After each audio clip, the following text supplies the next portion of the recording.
महाभारतम संभव पर्व में 87वां अध्याय। इंद्र के पूछने पर ययाति का अपने पुत्र पुरु को दिए हुए उपदेश की चर्चा करना।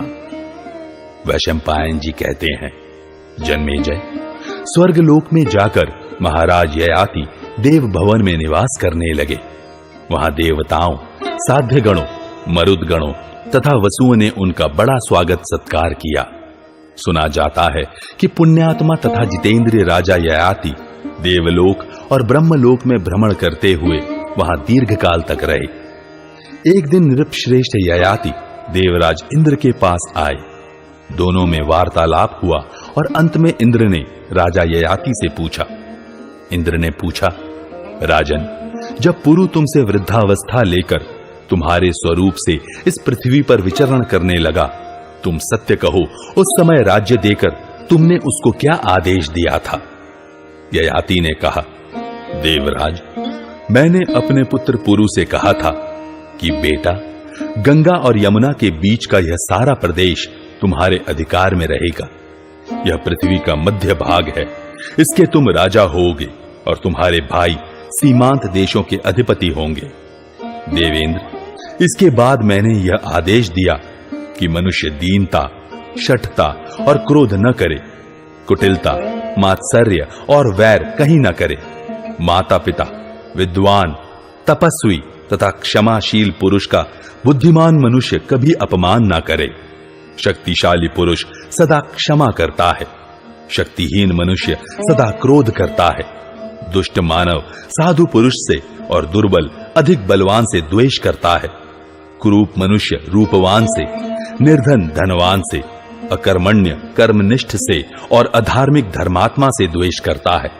इसी प्रकार गुणहीन मनुष्य गुणवान से डाह रखता है। इंद्र, यह कली का लक्षण है। क्रोध करने वालों से वह पुरुष श्रेष्ठ है जो कभी क्रोध नहीं करता। इसी प्रकार असहनशील से सहनशील उत्तम है। मनुष्येतर प्राणियों से मनुष्य श्रेष्ठ है और मूर्खों से विद्वान उत्तम है। यदि कोई किसी की निंदा करता या उसे गाली देता हो तो वह भी बदले में निंदा या गाली गलौज न करे, क्योंकि जो गाली या निंदा सह लेता है उस पुरुष का आंतरिक दुख ही गाली देने वाले या अपमान करने वाले को जला डालता है, साथ ही उसके पुण्य को भी वह ले लेता है। क्रोधवश किसी के मर्म स्थान में चोट न पहुंचाए, ऐसा बर्ताव न करे जिससे किसी को मार्मिक पीड़ा हो। किसी के प्रति कठोर बात भी मुंह से न निकाले। अनुचित उपाय से शत्रु को भी वश में न करे। जो जी को जलाने वाली हो, जिससे दूसरे को उद्वेग होता हो, ऐसी बात मुंह से न बोले, क्योंकि पापी लोग ही ऐसी बातें बोला करते हैं। जो स्वभाव का कठोर हो, दूसरों के मर्म में चोट पहुंचाता हो, तीखी बातें बोलता हो और कठोर वचन रूपी कांटों से दूसरे मनुष्य को पीड़ा देता हो, उसे अत्यंत लक्ष्मीहीन समझे। उसको देखना भी बुरा है, क्योंकि वह कड़वी बोली के रूप में अपने मुंह में बंधी हुई एक पिशाचिनी को ढो रहा है। अपना बर्ताव और व्यवहार ऐसा रखे जिससे साधु पुरुष सामने तो सत्कार करे ही, पीठ पीछे भी उनके द्वारा अपनी रक्षा हो। दुष्ट लोगों की कही हुई अनुचित बातें सदा सह लेनी चाहिए तथा श्रेष्ठ पुरुषों के सदाचार का आश्रय लेकर साधु पुरुषों के व्यवहार को ही अपनाना चाहिए। दुष्ट मनुष्यों के मुख से कटु वचन रूपी बाण सदा छूटते रहते हैं, जिनसे आहत होकर मनुष्य रात दिन शोक और चिंता में डूबा रहता है। वे वाग बाण दूसरों के मर्म स्थानों पर ही चोट करते हैं। अतः विद्वान पुरुष दूसरे के प्रति ऐसी कठोर वाणी का प्रयोग न करे। सभी प्राणियों के प्रति दया और मैत्री का बर्ताव, दान और सबके प्रति मधुर वाणी का प्रयोग, तीनों लोकों में इनके समान कोई वशीकरण नहीं है। इसलिए कभी कठोर वचन न बोले, सदा सांत्वना पूर्ण मधुर वचन ही बोले। पूजनीय पुरुषों का पूजन, आदर सत्कार करे, दूसरों को दान दे और स्वयं कभी किसी से कुछ न मांगे। इस प्रकार श्री महाभारत आदि पर्व के अंतर्गत संभव पर्व में उत्तर यायात विषयक 87वां अध्याय पूरा हुआ। 88वां अध्याय, ययाति का स्वर्ग से पतन और अष्टक का उनसे प्रश्न करना। इंद्र ने कहा, राजन, तुम संपूर्ण कर्मों को समाप्त करके घर छोड़कर वन में चले गए थे। अतः नहुष पुत्र ययाति, मैं तुमसे पूछता हूं कि तुम तपस्या में किसके समान हो? ययाति ने कहा, इंद्र, मैं देवताओं, मनुष्यों, गंधर्वों और महर्षियों में से किसी को भी तपस्या में अपनी बराबरी करने वाला नहीं देखता हूं। इंद्र बोले, राजन, तुम अपने समान अपने से बड़े और छोटे लोगों का प्रभाव न जानकर सबका तिरस्कार किया है।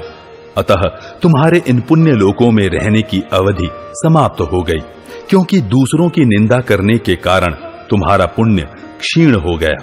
इसलिए अब तुम यहां से नीचे गिरोगे। ययाति ने कहा, देवराज इंद्र, देवता, ऋषि, गंधर्व और मनुष्य आदि का अपमान करने के कारण यदि मेरे पुण्य लोक क्षीण हो गए हैं, तो इंद्रलोक से भ्रष्ट होकर मैं साधु पुरुषों के बीच में गिरने की इच्छा करता हूं।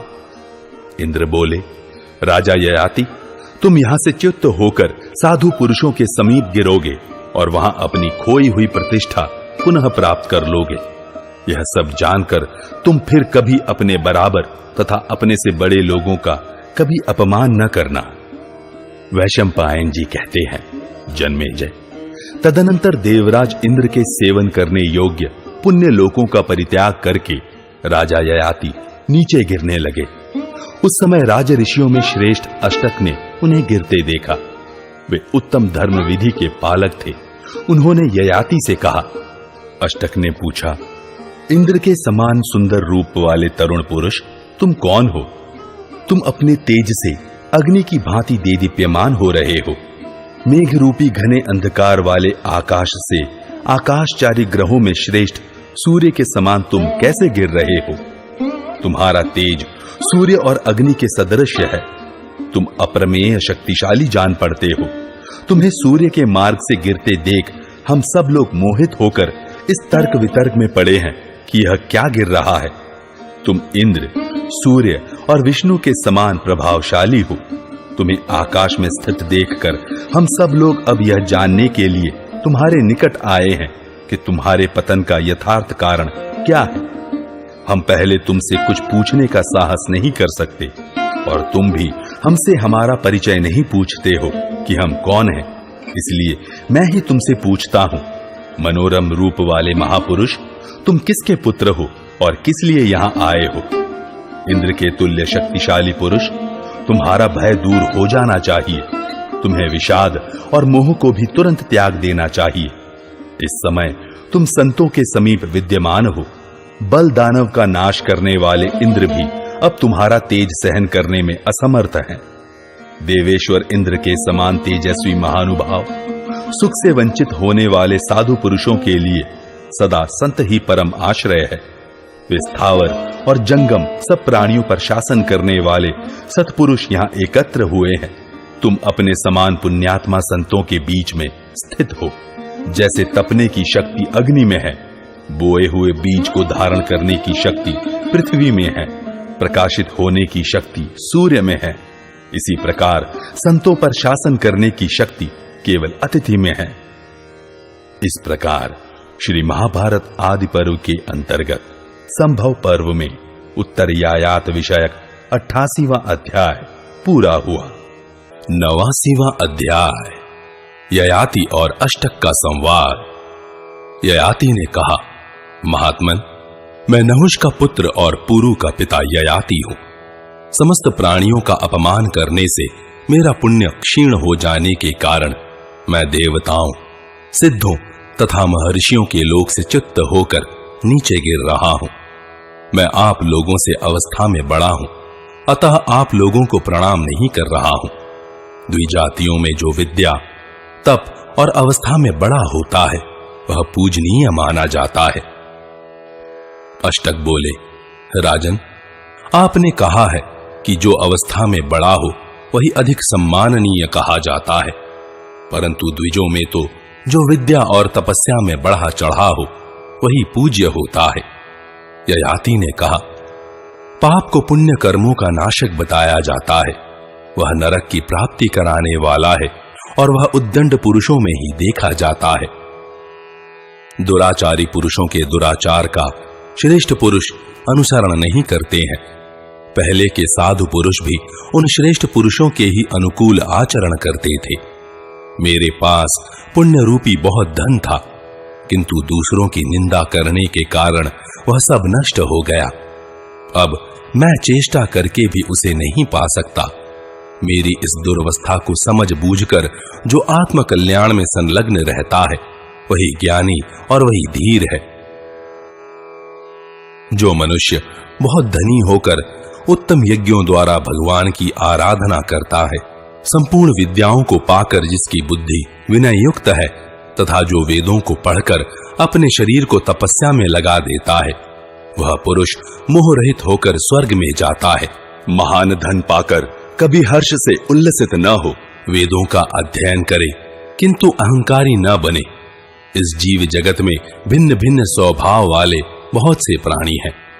वे सभी प्रारब्ध के अधीन हैं, अतः उनके धनादि पदार्थों के लिए किए हुए उद्योग और अधिकार सभी व्यर्थ हो जाते हैं। इसलिए धीर पुरुष को चाहिए कि वह अपनी बुद्धि से प्रारब्ध ही बलवान है, यह जानकर दुख या सुख जो भी मिले उसमें विकार को प्राप्त न हो। जीव जो सुख अथवा दुख पाता है वह प्रारब्ध से ही प्राप्त होता है, अपनी शक्ति से नहीं।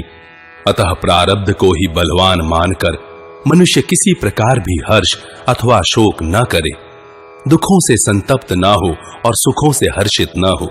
धीर पुरुष सदा संभाव से ही रहे और भाग्य को ही प्रबल मानकर किसी प्रकार चिंता एवं हर्ष के वशीभूत न हो। अष्टक, मैं कभी भय में पड़कर मोहित नहीं होता। मुझे कोई मानसिक संताप भी नहीं होता, क्योंकि मैं समझता हूं कि विधाता इस संसार में मुझे जैसे रखेगा वैसे ही रहूंगा। स्वेदज, अंडज, उद्भिज, सरीसृप, कृमि, जल में रहने वाले मत्स्य आदि जीव तथा पर्वत, तृण और काष्ठ, ये सभी प्रारब्ध भोग का सर्वथा क्षय हो जाने पर अपनी प्रकृति को प्राप्त हो जाते हैं। अष्टक, मैं सुख तथा दुख दोनों की अनित्यता को जानता हूं, फिर मुझे संताप हो तो कैसे? मैं क्या करूं और क्या करके संतप्त न हूं, इन बातों की चिंता छोड़ चुका हूं। अतः सावधान रहकर शोक संताप को अपने से दूर रखता हूं। जो दुख में खिन्न नहीं होता, सुख से मतवाला नहीं हो उठता और सबके साथ समान भाव से बर्ताव करता है, वह धीर कहा गया है। विज्ञ मनुष्य बुद्धि से प्रारब्ध को अत्यंत बलवान समझकर यहाँ किसी भी विषय में अधिक आसक्त नहीं होता। वैशंपायन जी कहते हैं, जन्मेजय, राजा ययाति समस्त सद्गुणों से संपन्न थे और नाते में अष्टक के नाना लगते थे। वे अंतरिक्ष में वैसे ही ठहरे हुए थे मानो स्वर्ग लोक में हो। जब उन्होंने ऐसी बातें कही तब अष्टक ने उनसे पुनः प्रश्न किया। अष्टक बोले, महाराज, आपने जिन जिन प्रधान लोकों में रहकर जितने समय तक वहां के सुखों का भलीभांति उपभोग किया है, उन सब का मुझे यथार्थ परिचय दीजिए। राजन, आप तो महात्माओं की भांति धर्मों का उपदेश कर रहे हैं। ययाति ने कहा, अष्टक, मैं पहले समस्त भूमंडल में प्रसिद्ध चक्रवर्ती राजा था। तदनंतर सत्कर्मों द्वारा बड़े बड़े लोकों पर मैंने विजय प्राप्त की और उनमें 1000 वर्षों तक निवास किया। इसके बाद उनसे भी उच्चतम लोक में जा पहुंचा। वहां 100 योजन विस्तृत और 1000 दरवाजों से युक्त इंद्र की रमणीय पुरी प्राप्त हुई। उसमें मैंने केवल 1000 वर्षों तक निवास किया और उसके बाद उससे भी ऊंचे लोक में गया। तदनंतर लोकपालों के लिए भी दुर्लभ प्रजापति के उस दिव्य लोक में जा पहुंचा जहां जरावस्था का प्रवेश नहीं है। वहां 1000 वर्ष तक रहा, फिर उससे भी उत्तम लोक में चला गया। वह देवाधिदेव ब्रह्मा जी का धाम था। वहां मैं अपनी इच्छा के अनुसार भिन्न भिन्न लोकों में विहार करता हुआ संपूर्ण देवताओं से सम्मानित होकर रहा। उस समय मेरा प्रभाव और तेज देवेश्वरों के समान था। इसी प्रकार मैं नंदनवन में इच्छानुसार रूप धारण करके अप्सराओं के साथ विहार करता हुआ 10 लाख वर्षों तक रहा। वहां मुझे पवित्र गंध और मनोहर रूप वाले वृक्ष देखने को मिले जो फूलों से लदे हुए थे। वहां रहकर मैं देवलोक के सुखों से आसक्त हो गया। तदनंतर बहुत अधिक समय बीत जाने पर एक भयंकर रूपधारी देवदूत आकर मुझसे ऊंची आवाज में 3 बार बोला, गिर जाओ, गिर जाओ, गिर जाओ।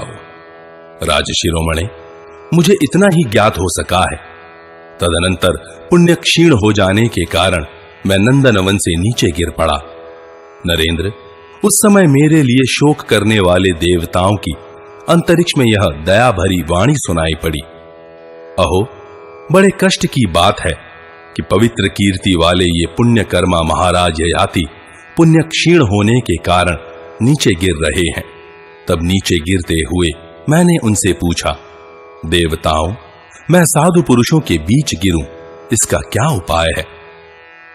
तब देवताओं ने मुझे आपकी यज्ञ भूमि का परिचय दिया। मैं इसी को देखता हुआ तुरंत यहां आ पहुंचा हूं। यज्ञ भूमि का परिचय देने वाली हविष्य की सुगंध का अनुभव तथा धूम प्रांत का अवलोकन करके मुझे बड़ी प्रसन्नता और सांत्वना मिली है। इस प्रकार श्री महाभारत आदि पर्व के अंतर्गत संभव पर्व में उत्तरयायात विषयक 89वां अध्याय पूरा हुआ। 90वां अध्याय अष्टक और ययाति का संवाद। अष्टक ने पूछा, सत्ययुग के निष्पाप राजाओं में प्रधान नरेश, जब आप इच्छानुसार रूप धारण करके 10 लाख वर्षों तक नंदनवन में निवास कर चुके हैं, तब क्या कारण है कि आप उसे छोड़कर भूतल पर चले आए? ययाति बोले, जैसे इस लोक में जाति भाई, सुहृद अथवा स्वजन कोई भी क्यों ना हो, धन नष्ट हो जाने पर उसे सब मनुष्य त्याग देते हैं, उसी प्रकार परलोक में जिसका पुण्य समाप्त हो गया है, उस मनुष्य को देवराज इंद्र सहित संपूर्ण देवता तुरंत त्याग देते हैं। अष्टक ने पूछा, देवलोक में मनुष्यों के पुण्य कैसे क्षीण होते हैं? इस विषय में मेरा मन अत्यंत मोहित हो रहा है। प्रजापति का वह कौन सा धाम है जिसमें विशिष्ट पुरुष जाते हैं, यह बताइए, क्योंकि आप मुझे क्षेत्रज्ञ जान पड़ते हैं। ययाति बोले, नरदेव, जो अपने मुख से अपने पुण्य कर्मों का बखान करते हैं, वे सभी इस भौम नरक में आ गिरते हैं। यहां वे गीधों, गीदड़ों और कौओं आदि के खाने योग्य इस शरीर के लिए बड़ा भारी परिश्रम करके क्षीण होते और पुत्र पौत्रादि रूप से बहुधा विस्तार को प्राप्त होते हैं। इसलिए नरेंद्र, इस लोक में जो दुष्ट और निंदनीय कर्म हो, उसको सर्वथा त्याग देना चाहिए। भूपाल, मैंने तुमसे सब कुछ कह दिया, बोलो अब और तुम्हें क्या बताऊं? अष्टक ने पूछा, जब मनुष्यों को मृत्यु के पश्चात पक्षी, गीध, नीलकंठ और पतंग ये नोच नोच कर खा लेते हैं, तब वे कैसे और किस रूप में उत्पन्न होते हैं? मैंने अब तक भौम नामक किसी दूसरे नरक का नाम नहीं सुना था। ययाति बोले, कर्म से उत्पन्न होने और बढ़ने वाले शरीर को पाकर गर्भ से निकलने के पश्चात जीव सबके समक्ष इस पृथ्वी पर विचरते हैं। उनका यह विचरण ही भौम नरक कहा गया है। इसी में वे पड़ते हैं। इसमें पड़ने पर वे व्यर्थ बीतने वाले अनेक वर्ष समूहों की ओर दृष्टिपात नहीं करते। कितने ही प्राणी आकाश में 60,000 वर्ष रहते हैं, कुछ 80,000 वर्षों तक वहां निवास करते हैं। इसके बाद वे भूमि पर गिरते हैं।